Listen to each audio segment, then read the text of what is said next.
فهل من مدكر بسم اللہ الرحمن الرحیم فاسقط علینا کسفا من السماء، بس تو گرا دے ہم پر آسمان کا ایک ٹکڑا، ان کنت من الصادقین، اگر تو سچوں میں سے ہے۔ قال، تو شعیب علیہ السلام نے فرمایا، ربی اعلم، میرا رب خوب جانتا ہے، بما تعملون، جو تم کر رہے ہو۔ فکذبوہ، تو پس انہوں نے اس کو جھٹلا دیا۔ فاخذہم، پس پکڑ لیا ان کو، عذاب یوم الظلہ، صائبان کے دن کے عذاب نے۔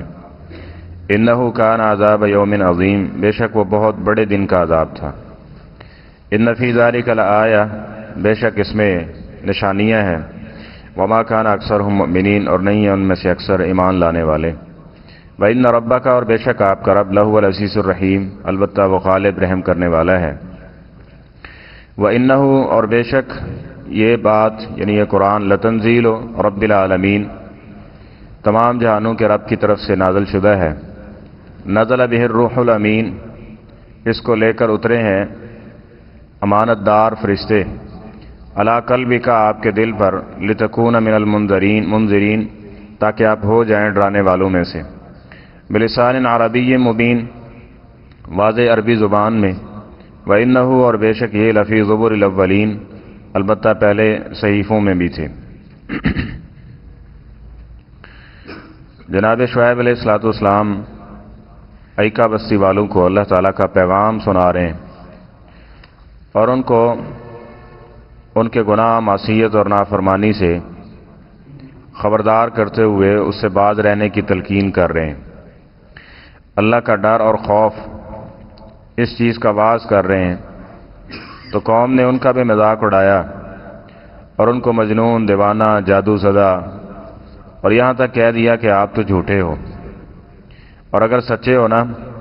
تو فاسقط علینا کسفا من السماء، پھر آسمان سے، یہ جو بادل ہے نا، آسمانوں کا رب ہے، اور وہ یہ سارا نظام اگر چلا رہا ہے، اور جو ہم کر رہے ہیں یہ غلط ہے، اور جو تم کہہ رہے ہو وہ ٹھیک ہے، تو یہ آسمان ہم پہ گراؤ اور ہمیں ختم کر دو، ان کنت من الصادقین، اگر تم سچوں میں سے ہو۔ حالانکہ یہ نری اور سراسر جہالت ہے۔ انبیاء کرام کے بارے میں اللہ تعالیٰ نے کتابوں میں اور جو نازل کردہ الہامی صورتیں ہیں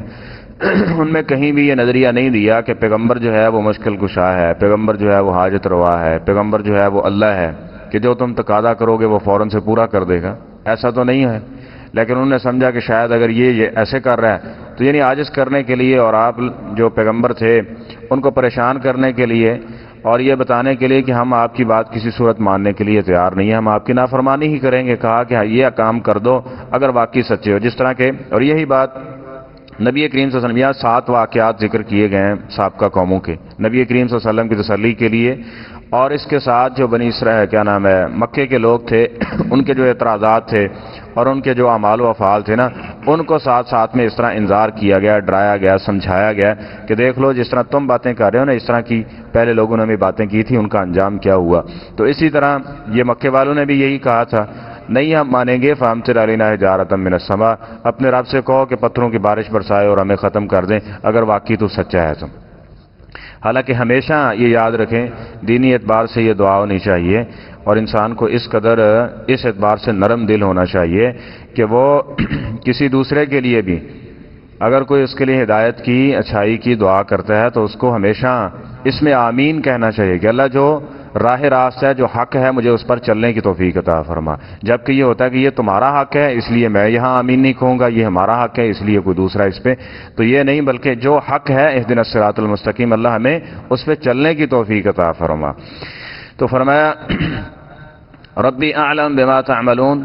تم اللہ تعالیٰ سے ڈیمانڈ کر رہے ہو نا، تقاضا کر رہے ہو، اللہ تمہارے عمل بھی جانتا ہے، اور یہ بات بھی اس نے سن لی ہے کہ عذاب والی، کہ عذاب کیوں نہیں آتا ہمارے اوپر، یہ بات اس نے جان لی ہے اور اس نے سن لی ہے، یہ اس کا معاملہ ہے اور اسی کے سپرد ہے، اس کے اوپر میں کچھ کہنے والا نہیں ہوں کہ عذاب کب آئے گا، کس وقت آئے گا، کیا ہوگا اور کون اس کا شکار ہوگا۔ فکذبوہ، تو بالآخر انہوں نے کیا کیا،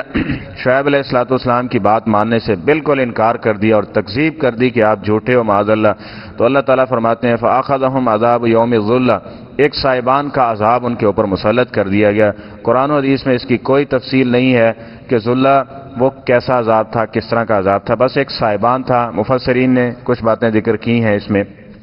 کہ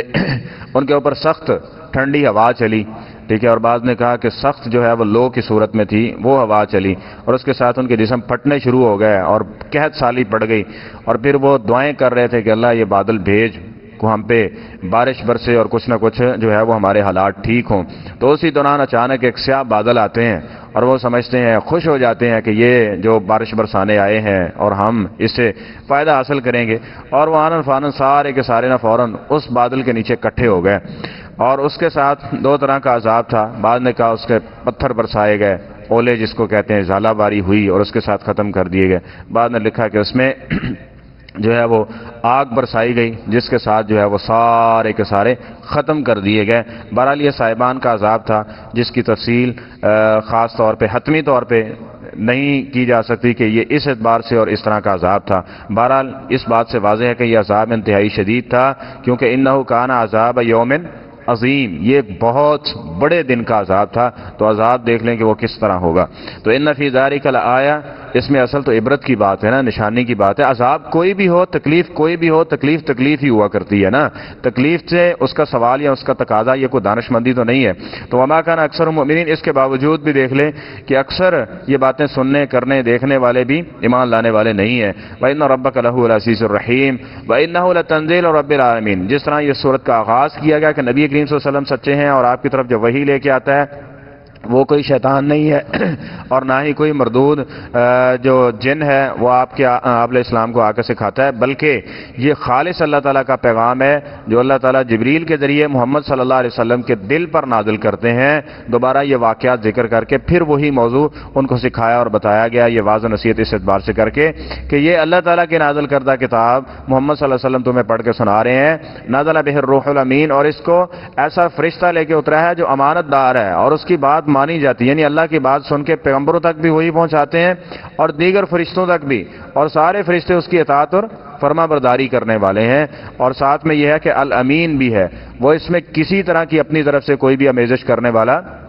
ملاوٹ نہیں کرنے والا۔ اللہ قلبی کا محمد صلی اللہ علیہ وسلم کے دل پہ نازل ہوئی۔ یہ اعتراض بھی تھا نا کہ اگر یہ سچی کتاب ہے تو جس طرح سابقہ اوراق کی صورت میں آئی تھی، تختیوں کی صورت میں کتاب نازل ہوئی جس طرح تورات تھی، تو اس طرح کیوں نہیں؟ فرمایا ہم نے یہ کتاب اس طرح نازل نہیں کی، اللہ قلبی کا، آپ کے دل کے اوپر نازل کی ہے۔ یہ نہ سمجھنا کہ اس وجہ سے انکار کر دو کہ یہ کتاب جو ہے کوئی